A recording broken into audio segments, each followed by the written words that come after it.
Hello and welcome back. Today's session is food labels and health hacks. We'll be going through the traffic light food label and a day in the life of Tom and what he eats and how we can make the day a little healthier. So, food labels and the traffic light system. On most of the packaged foods and drinks we buy, there are food labels telling us what's in the product, like the ingredients and all the nutrition information.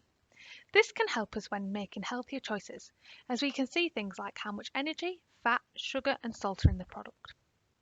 Some labels have a nice traffic light system on the front of the item.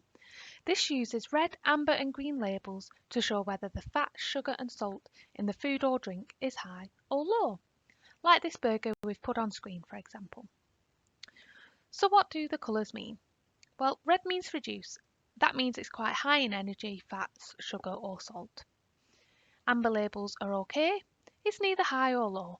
They're okay most of the time. And green means go. This is a healthy, low amount. So when choosing foods and drinks, we do want to try and pick things with green and amber labels most of the time if possible. We want to try and cut down as many red labels as we can. This can be a bit confusing at first, but with a little bit of practice it does get easier to spot. So try seeing what the traffic light label on the next packaged food or drink item you have. So different foods contain different things. And like we've discussed before, we get our energy from food. But not all food energy is the same. So on the pictures you can see 300 calories of apples and 300 calories of chocolate cake. They both have the same amount of energy, but can you think why they might be different? Well, there's less fat and refined or processed sugars in the apples, and you get a lot more apples for 3 suns. They also have things like vitamins and fibre in them, which help to make you feel full. Whereas the chocolate cake doesn't really have anything good in it for us. It just tastes really nice. So apples would be a green food, a healthy choice, and chocolate cake would be a red food, something we should aim to reduce. So what we're trying to say here is that we need to think about choosing food which we enjoy and making sure that we choose foods that are healthy and provide our bodies with the things it needs. So try to think about this more when choosing foods to eat. Ask yourself questions like, will this provide me much nutrition? Will this satisfy me and keep me full? Do I enjoy the taste? And the answers don't have to always be yes or no, but it's just something to keep in mind. Serving sizes. It can be tricky trying to figure out the serving size of some of the food and drinks we have. Sometimes the packets can be sneaky and have more than one serving in a pack, which means we might eat more than we think. Let's have a look at this pizza for example. What do we think is a serving? Well, in this one, half a pizza is a serving, but in some it could be a quarter. It should say the serving size above the food label on the front of the pack.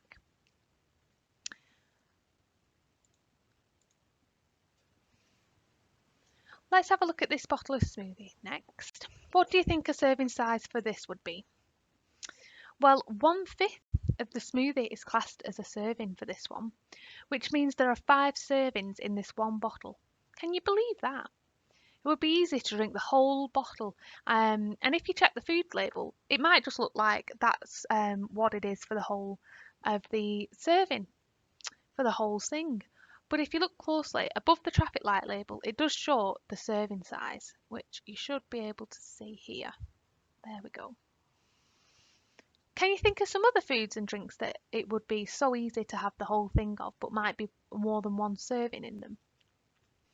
Maybe it could be big bags of crisps, those big large bars of chocolate, maybe bottles of sugary pop, and big bags of sweets. And some of these can have up to 6 portions in them. Something to bear in mind is that the serving sizes are normally based on an adult's energy needs depending on the item. So you might want to have less than the serving size suggests, depending on what you're having. So think about portion sizes too. You can check back on this in your booklet. So, a day in the life of Tom. This was Tom's day. He had 3 big main meals and his snacks and a pudding which contained lots of red foods. Overall his portions were too big and it wasn't really a balanced day. We can still have these kinds of days, but we should aim to reduce them. So let's break it down. He's managed to make some with a great few health changes. hacks he's taken from the Let's booklet. have a think about what was better about this day. We'll think about portion sizes and the Eat Well guide to help. I'll give you a few seconds just to read over what he had in this day.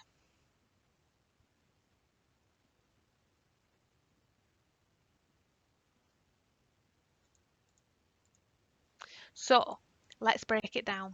For breakfast, he swapped out the huge bowl of chocolate cereal for a whole grain version and added some banana, a fruit, for one of his 5 a day. He had this with semi-skimmed milk, which is a great source of dairy. He also got some toast. And he had the right size glass of juice. This is a great way to start Tom's day.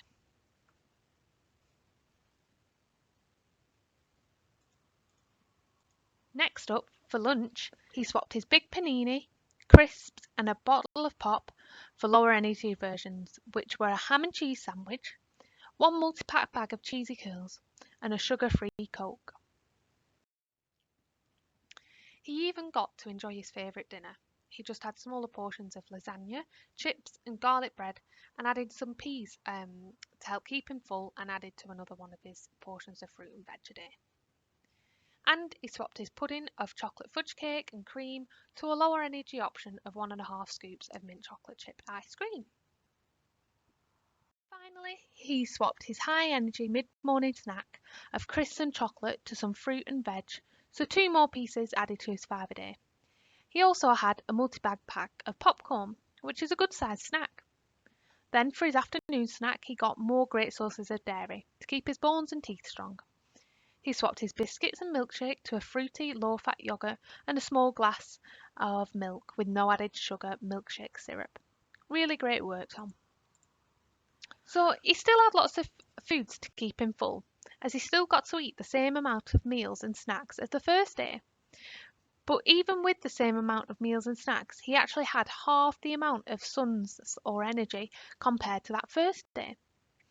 He swapped a lot of the red foods for green, like fruit and veg, that included more fibre, which is good for his tummy, and he made some changes to his portion sizes, which is a great change for Tom. Now, this might seem like a lot of change, and if you want to start making changes like Tom, you could just try one of the health hacks that he did, and then once that comes a bit easier, try another health hack. So as you know, we finish each session with some handy tips that make this easier to remember than the whole of the session. So today's tips are: try and get in the habit of checking the traffic light label. You can download the Change for Life food scanner app, which can help you choose healthier options. So if you are struggling with the food label, you can scan the barcode in the app and it brings up the information for you. Just bear in mind though, unfortunately not all food are on there, so it's just something to bear in mind.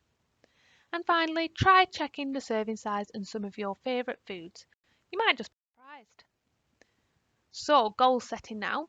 So Tom and Sean set goals from each session. The take-home messages from this session are to start thinking and checking the.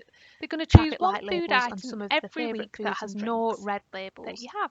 They're going to choose a sandwich with more serving sizes and when they get a meal deal on food and drink products. And once a week, they're going to check the energy of their favourite chocolate bar and choose one with lower energy.